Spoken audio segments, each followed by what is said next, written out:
kekal dan abadi. Tuhan satu. Dan kepercayaan kepada Tuhan yang satu inilah, tauhid inilah yang menjadi api yang berkobar-kobar menyala-nyala di dalam Quran itu. Dan jikalau api ini telah berkobar-kobar dan menyala-nyala pula di dalam dadanya seseorang manusia, manusia yang demikian itu menjadi manusia yang sebagai dikatakan oleh saudara hamba tidak Bismillahirrahmanirrahim. Assalamualaikum warahmatullahi wabarakatuh.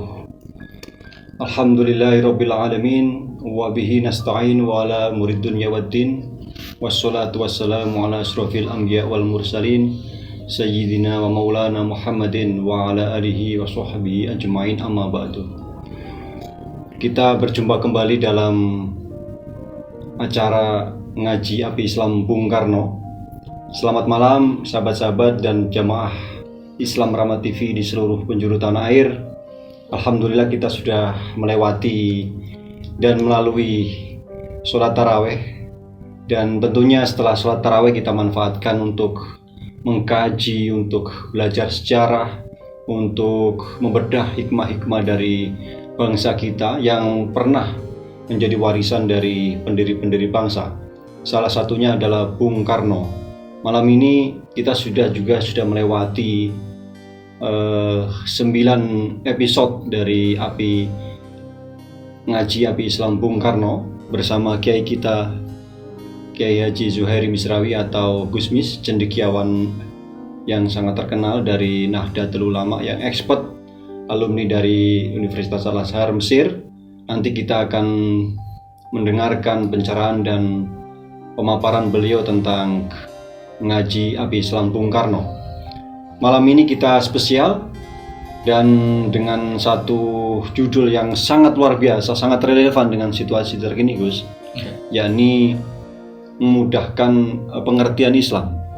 Ini hal yang sangat kekinian di tengah katakanlah pemahaman umat Islam yang perlu kita belajar juga banyak hal dari perkembangan globalisasi. Katakanlah dulu Bung Karno sudah pernah menulis, sudah pernah juga memberikan satu pandangan-pandangan tentang Islam ya, yang segar, yang muda. Nah, di tangan dan di pikiran Gusmis inilah kita akan mendengarkan sebenarnya apa yang menjadi latar belakang ya, konteks dari memudahkan pengertian Islam yang dilakukan oleh Bung Karno, tokoh yang kita idolakan dan kita muliakan sepanjang masa ya. Tentunya ini hal yang sangat perlu kita jadikan spirit kita untuk mengamalkan ya dari ajaran-ajaran Islam. Selamat malam, Gus. Selamat malam. Alhamdulillah Gusmis selalu dalam keadaan sehat walafiat. Jadi Bung Karno, Gus, di tahun-tahun itu dalam perjalanan kehidupannya, perjuangannya ya, melihat Islam ini sepertinya Bung Karno ini sangat risau ya, sangat gelisah, Gus, tentang keislaman waktu itu. Kira-kira apa, Gus, yang dipikirkan Bung Karno saat itu, Gus? Ya, Bung Karno sebagai putra Sang Fajar, sebagai bapak proklamator, sebagai sosok seorang nasionalis dan pencetus nasionalisme Indonesia. Nah, Bung Karno sejak masih muda itu mempunyai cita-cita dan mimpi tentang kemerdekaan Indonesia. Lahirnya Indonesia Raya ini. Maka pemikiran keislaman Bung Karno itu harus kita baca dalam konteks keindonesiaan, dalam konteks kebangsaan, sehingga kita bisa menemukan benang merahnya.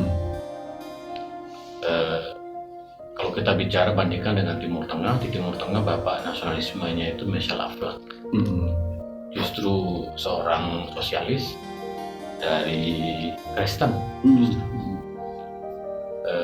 Tetapi nasionalisme ala Timur Tengah sampai sekarang cenderung gagal dan belum menemukan momentumnya.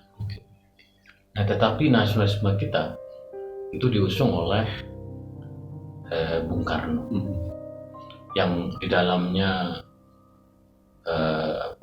lahir pemikiran sintesis dari berbagai pandangan-pandangan yang lahir dalam kebudayaan, tradisi intelektual, dan bahkan juga afiliasi politik yang berkembang di tanah air. Nah, Bung Karno itu sejak masih muda itu bersama Kiai Mas Mansur dan tentu kalangan muda Muhammadiyah pada waktu itu sudah menggelorakan cinta tanah air bagian dari iman. Dalam bahasa Nahdlatul Ulama, hubul watan minal iman. Nah, sepertinya ide hubul watan minal iman ini memang menjadi ide yang bergulir ya, pada masanya, terutama di kalangan Nahdlatul Ulama hampir tidak ada penolakan.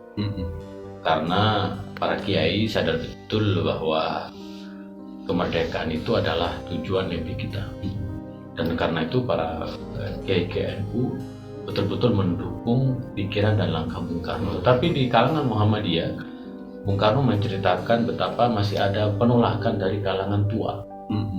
Bahkan Bung Karno diancam karena pikiran cinta tanah air bagian dari iman. Ini yang dianggap satu pikiran yang fanatis. Nah, kenapa cinta tanah air itu harus dibangun, kata Bung Karno? Karena Indonesia tidak akan pernah merdeka, meraih cita-citanya kalau tidak ada cinta terhadap, tidak ada spirit cinta terhadap tanah air. Maka oleh karena itu kemudian Bung Karno mendeklarasikan satu wacana memudahkan pengertian Islam, bahwa Bung Karno yakin betul istilah memudahkan, bahwa di tangan kaum pemuda menurut Bung Karno Islam Indonesia akan menemukan momentumnya. Maka kata Bung Karno, kalau kita ingin mengubah sebuah bangsa, maka kita harus mempersiapkan para pemudanya. Kalau pemudanya mampu menyongsong gagasan-gagasan berkemajuan, gagasan progresif, nasionalisme kebangsaan Indonesia, ini cinta tanah air itu tahun 1928, jadi sekitar 17 tahun sebelum Indonesia merdeka. Itu sudah ditumbuhkan oleh Bung Karno melalui anak-anak muda, sehingga sekali lagi bahwa memang dalam sejarahnya kemerdekaan Indonesia itu ditopang oleh NU dan Muhammadiyah. Ya. Pertama tadi saya katakan bahwa kalau di Nahdlatul Ulama, hubul watan minal iman itu sudah menjadi semacam wirid, sebagai keyakinan bahwa kita akan mencapai kemerdekaan, kita akan bisa membangun kebangsaan Indonesia ini kalau ada hubul watan, cinta terhadap tanah. Nah, Bung Karno sendiri mengatakan bahwa kalangan muda ini harus mempunyai satu volume yang sama, satu pemikiran yang sama tentang cinta tanah air. Maka oleh karena itu kemudian pemahaman terhadap Islam itu perlu di-rethinking, perlu dirancang bangun ulang, perlu disegarkan. Bung Karno selalu mengatakan pantrei, bahwa segala sesuatu yang ada di dunia ini akan mengalami perubahan. Ada satu ungkapan Bung Karno yang sangat terkenal, ya Islam itu tidak akan berubah. Ayatnya ya seperti itu di dalam Al-Quran, hadis-hadisnya pun begitu dalam kitab-kitab hadis. Tetapi yang akan mengalami perubahan adalah cara pandang kita terhadap ayat Quran itu, dan cara pandang kita terhadap hadis itu. Maka ini seperti yang dikatakan oleh Imam Ali, an-nasu la yantiq walakin yantiqu bihi rijal, bahwa teks yaitu Al-Quran maupun hadis layan tidak berbicara. Yang membuat itu berbicara adalah kita. Maka kemudian setelah melandaskan pentingnya rethinking of Islam, pentingnya memudahkan pengertian cara pandang kita terhadap Islam, Bung Karno memberikan gambaran ini. Memudahkan pengertian Islam ini salah satu paper yang sangat baik, yang sangat genuine dari Bung Karno, karena Bung Karno juga memberikan contoh pengalaman sosial politik di berbagai belahan dunia.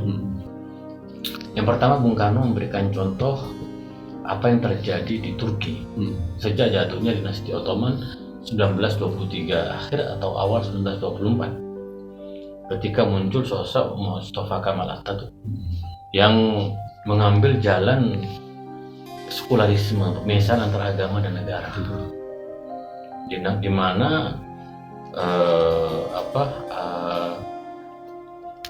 negara punya peran misinya, agama juga mempunyai peran misinya, tidak ada saling campur aduk.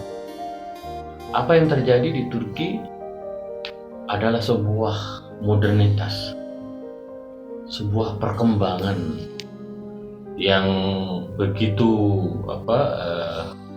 mencengangkan, bahwa dalam politik diperlukan sebuah ijtihad, dan ijtihad Turki adalah pemisahan agama dan negara. Turki tidak anti agama, kata Bung Karno, justru meletakkan agama pada perannya sebagai pelayan masyarakat, sebagai kelompok masyarakat sipil, tidak usah mengintervensi domain politik.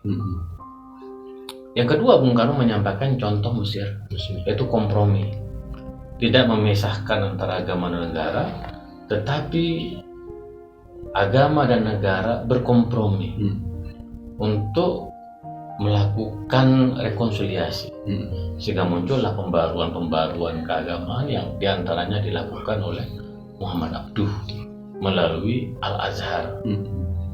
Sehingga kita tahu bahwa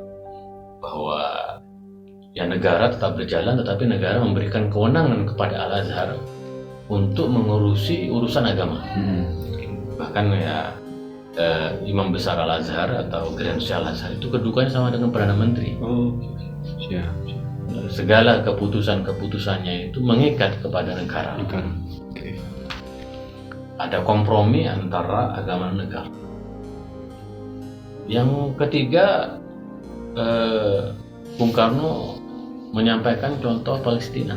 Walaupun di Palestina cenderung konservatif atau ortodoks dalam bahasa Bung Karno, tetapi muncul gerakan-gerakan emansipasi perempuan, emansipasi wanita, yang Bung Karno mengatakan bahwa perubahan-perubahan terjadi, seperti di Turki tadi itu, seperti di Mesir, lalu kemudian di Palestina sendiri. Nah, bagaimana juga di India, ketika muncul gerakan-gerakan yang mencoba untuk menggunakan identitas agama baik Hindu maupun Islam, dan terjadi sampai sekarang. Tetapi Bung Karno melihat ada gerakan Ahmadiyah di India, ya, di Kadian, ya, gerakan Ahmadiyah yang mencoba untuk menjadikan Islam sebagai jalan untuk memahami cinta, pelayanan, rasionalitas. Lalu kemudian Bung Karno menceritakan bagaimana Arab Saudi, yang kita tahu bahwa Arab Saudi punya paham Wahabisme, kata Bung Karno. Tapi meskipun demikian, sejak tahun 40-an Bung Karno mencermati Arab Saudi juga mengalami reformasi secara pelan-pelan, terbuka terhadap peradaban Barat. Seperti yang kita lihat sekarang, mengalami modernisasi dengan deklarasi Islam moderat di Arab Saudi. Ya, poinnya apa? Bung Karno mengatakan dunia mengalami perubahan. Dan kita saatnya, kata Bung Karno, memudahkan pengertian kita terhadap Islam. Kita harus membuka pintu ijtihad di dalam Islam. Kita harus mengembangkan rasionalisme di dalam Islam. Bung Karno bahkan menyebut Ibnu Bajjah, Ibnu Tufail, Ibnu Rushd sebagai bapak rasionalisme. Islam harus menjadi agama yang rasional, dalam artian bahwa Islam harus menjadi bagian dalam pembangunan kebangsaan Indonesia. Bukan justru Islam menjadi faktor penghambat dalam proses menuju kemerdekaan. Dalam konteks inilah kemudian kita melihat bahwa Bung Karno meminta kepada para ulama-ulama NU terutama supaya juga jangan hanya berhenti pada fikih. Perlu ada pembaruan dalam bidang fikih, terutama dalam merespon perkembangan zaman, supaya tidak hanya orientasinya kepada masa lalu, tetapi juga mempunyai satu cara pandang ke depan yang kemudian kita mendengar belakangan ada istilah dalam Nahdlatul Ulama, al-muhafadhu al-qadimi sholeh wal akhdhu bil jadidil aslah, yaitu mempertahankan tradisi lama yang baik dan mengambil tradisi baru yang lebih baik, terutama tradisi dalam kita membangun peradaban sains, membangun peradaban bernegara. Karena bagaimanapun bernegara, istilah negara kata Bung Karno itu, karena bernegara itu bukan untuk kepentingan satu kelompok, tapi kepentingan banyak kelompok, semua untuk semua, satu untuk semua, semua untuk satu. Maka cara pandang keislaman kita itu harus mencerminkan realitas kebangsaan kita. Ini yang disebut dengan memudahkan pengertian Islam, bahwa kita semua umat Islam harus menjadi bagian dari satu gerakan besar untuk menjadikan Indonesia ini sebagai, dalam bahasa kita, baldatun thayyibatun wa rabbun ghafur. Alhamdulillah sudah sangat jelas yang disampaikan oleh Gusmis. Kita tahu Bung Karno ini yang disampaikan Gusmis itu sangat luar biasa, menguasai katakanlah perkembangan dunia, Gus, waktu itu di Mesir tadi, di Turki, di Palestina, di Arab Saudi zaman itu, Gus, tahun 1928. Ini apa gitu loh, Bung Karno ini memang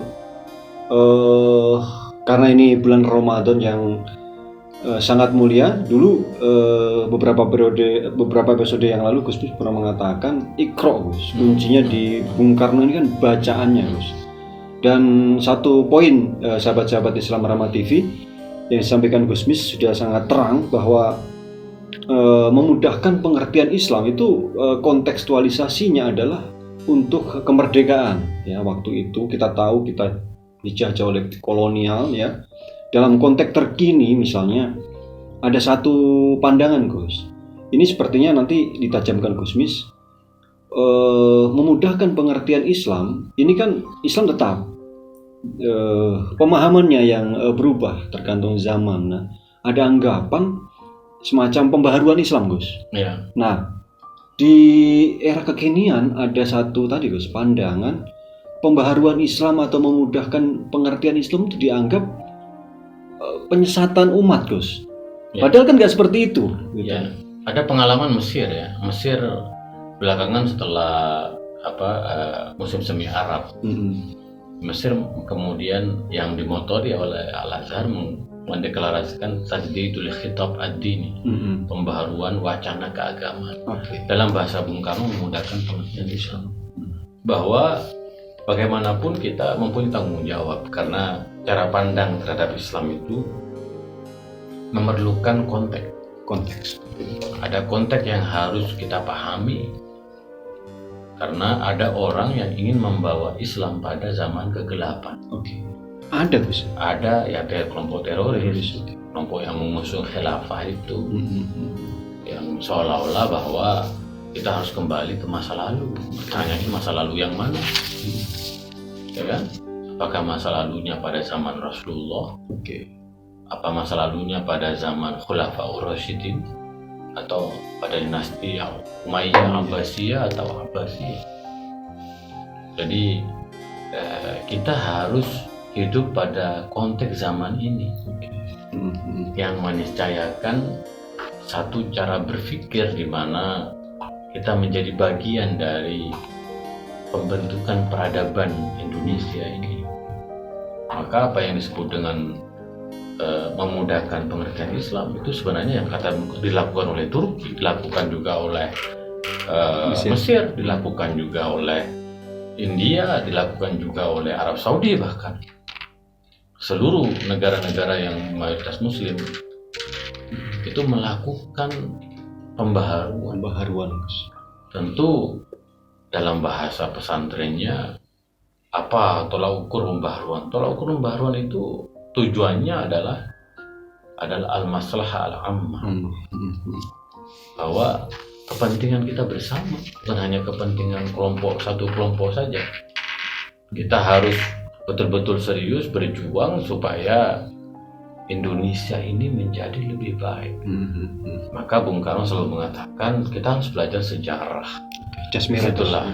Itulah Bung Karno mengetengahkan pengalaman Turki, pengalaman Mesir, pengalaman Palestina, pengalaman India, pengalaman Arab Saudi, supaya kita belajar.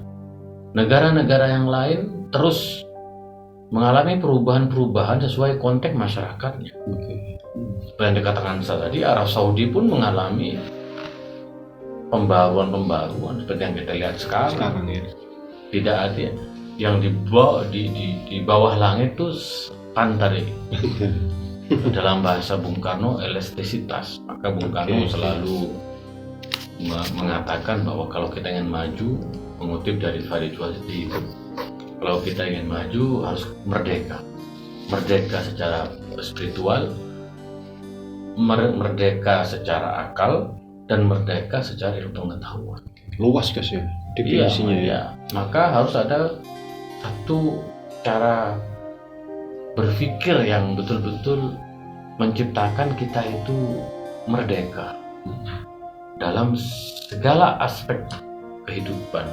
Karena kalau kita kemudian merdeka, maka kemudian kita mempunyai satu visi ke depan untuk merumuskan haluan, untuk merumuskan gagasan dan pikiran-pikiran yang akan mengantarkan Indonesia ini pada satu masa depan yang lebih baik.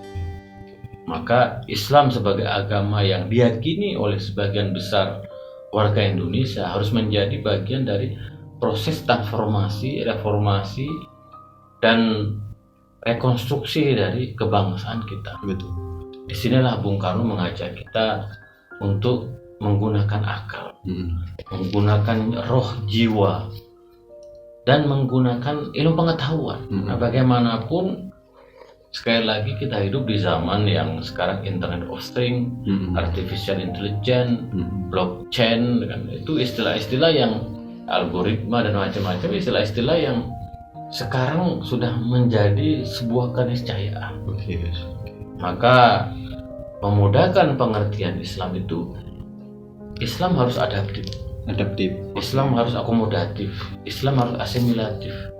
Nah, kalau ditarik ke belakang ya ini cara berpikir Wali Songo. Ketika orang-orang Wali Songo yang datang dari Arab ini, ketika mereka berdakwah ke bumi Nusantara, mereka mengatakan anak Jawi. Anak Jawi itu ya saya orang Jawa. Walaupun keturunan dari Arab, sudah tinggal di Indonesia, saya Jawa. Dulu Jawa itu adalah Indonesia Nusantara. Maka kita juga harus sadar betul, ya kita Muslim tapi kita juga Indonesia. Maka Islam Nusantara atau Islam yang berkemajuan sebagai bagian dari gerakan besar NU dan Muhammadiyah itu sebenarnya bagian dari memudahkan pengertian Islam. Bahwa Islam yang kita kembangkan nantinya adalah Islam yang hidup dalam taman sarinya Indonesia, yang hidup dalam taman sarinya ilmu pengetahuan, hidup dalam taman sarinya rasionalitas. Maka sekali lagi pikiran-pikiran Bung Karno ini betul-betul relevan dan menginspirasi kita semua, terutama kalangan muda. Bung Karno selalu mengatakan bahwa masa depan sebuah negara itu tergantung pada pikiran dan mimpi kalangan muda. Kalau kalangan mudanya itu reformis, progresif ya, punya cita-cita yang bagi kemajuan negerinya, maka kita bolehlah berharap masa depan kita lebih baik.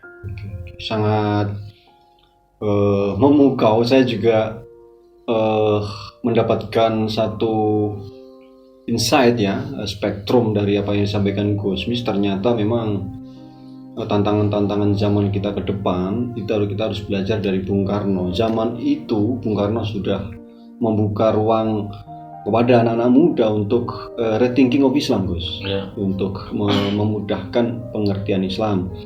Ada satu pandangan dari Gusmis, salah satunya adalah pemuda.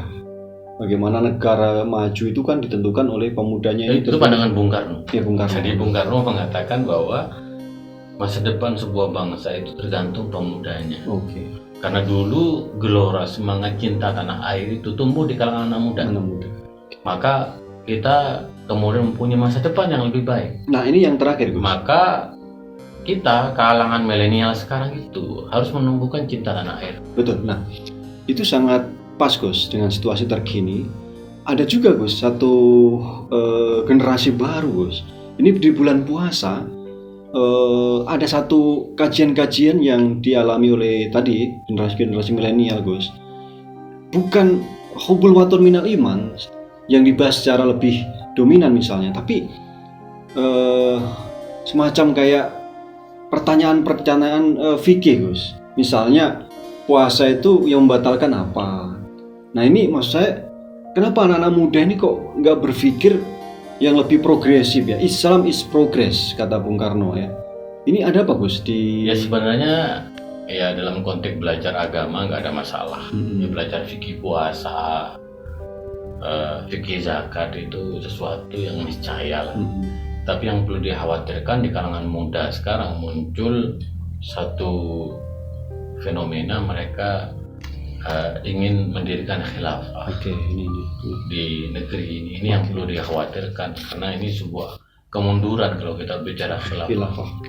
Karena seperti yang dikatakan Bung Karno, kalau kita belajar dari banyak negara-negara dari itu, Turki, lalu kemudian Mesir, lalu kemudian Palestina sekalipun, lalu Arab Saudi dan India, itu hampir tidak ada pikiran-pikiran khilafah zaman dulu loh. Apalagi sekarang. Ya sekarang pikiran-pikiran tentang khilafah justru dilarang di beberapa negara ini. Nah, di kita justru misalnya di media sosial kita masih melihat mereka-mereka yang terus memberikan satu kampanye ya, untuk mendirikan khilafah. Sekali lagi ini historis. Nah, tugas kita sekarang, kita sudah punya negara kesatuan Indonesia, Pancasila sebagai dasar negara. Tugas kita adalah bagaimana membumikan dan mengamalkan Pancasila ini, sehingga negara kesatuan Indonesia itu menjadi negara yang jauh lebih kokoh, maju dan berdaulat. Jadi maka terutama kepada kalangan mudanya itu harus betul-betul memikirkan masa depan negerinya, melanjutkan api perjuangan dari para pendahulunya, terutama Bung Karno, bahwa kita umat Islam ini jangan sampai kemudian dicatat oleh sejarah yang menghancurkan negeri ini. Nah, untuk elemental justru kita harus membangun satu kepercayaan, optimisme bahwa kita justru menjadi bagian terdepan dalam membangun Indonesia ini. Karena bagaimanapun Indonesia adalah rahmat Allah. Oke, Gus. Nah, ini sudah sangat luar biasa, sangat bagi saya pribadi ini sangat keren ya, karena tidak jarang ya kita semua mendapatkan pemahaman yang utuh tentang Bung Karno, Gus. Banyak orang ya sampai detik hari ini mengatakan bahwa Bung Karno ini adalah penentang Islam. Padahal kalau mereka lebih mendalam, dengan didirikannya Masjid Istiqlal saja oleh Bung Karno, itu satu apresiasi Bung Karno terhadap umat Islam. Nanti kita akan bicara soal itu. Istiqlal, Gus? Ya, siap. Oke. Bagaimana Bung Karno menjadikan masjid sebagai bagian dari membangun optimisme dalam membangun kebangsaan kita. Menarik. Nah, alhamdulillah kita sudah melewati pembahasan tentang memudahkan pengertian Islam. Semoga yang disampaikan oleh kiai kita, ya, guru kita, bisa memberikan penerangan, ya, memberikan kesadaran, enlightenment, pencerahan, sebagaimana kemarin kita peringati hari Kartini, Gus. Habis gelap terbitlah terang. Ya. Insya Allah umat Islam bisa, bahasa Gusmis tadi, adaptif terhadap perubahan zaman. Bung Karno sudah mewarisi kita untuk bagaimana kita meneruskan perjuangannya dengan apa yang kita sebut sebagai Pancasila yang disampaikan oleh Gusmis tadi. Kita amalkan Pancasila, mencintai tanah air ini agar Indonesia menjadi negara yang maju dan negara yang berdaulat. Terima kasih atas pencerahannya, Gusmis. Sama-sama. Terima kasih sekali lagi kepada seluruh sahabat Islam Rahmat TV di seluruh penjuru tanah air. Demikian, wallahul muwaffiq ila aqwamit thoriq. Wassalamualaikum warahmatullahi wabarakatuh.